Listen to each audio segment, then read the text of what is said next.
Social media and smartphone use have skyrocketed in the last decade, and so have mental distress and mental health conditions in children and adolescents.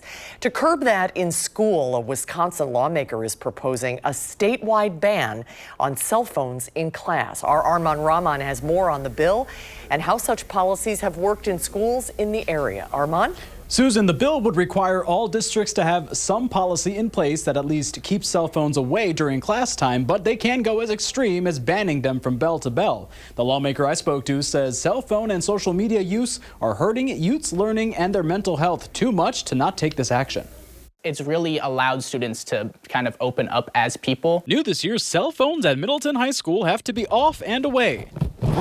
And senior Aiden Rosas has seen his peers' behavior refresh. Initially, you could see just the addiction. I'd say there was a lot of grumbling right at the beginning of the year, but it really quickly went away. Teachers can either collect phones at the door or students can keep them in their backpacks. I've even had a couple teachers comment that they can do in 2 days what they used to take 3 days to do. We've had 15 weeks of maybe 20, but for the most part, it's in that 5 to 10 range of phones turned in. It's this kind of policy Republican Representative Joel Kitchens wants districts statewide to implement with the bill he's proposing.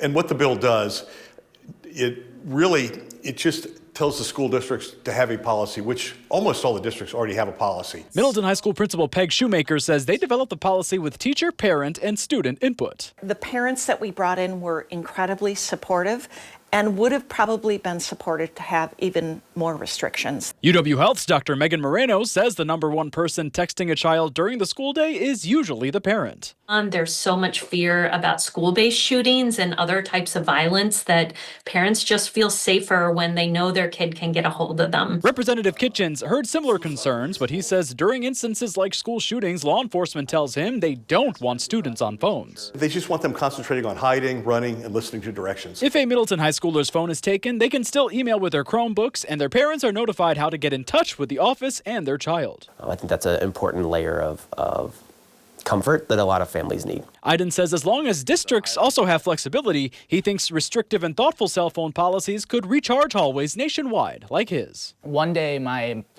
physics teacher actually got a little emotional at the beginning of class. They're talking more, they're interacting more, having meaningful interactions.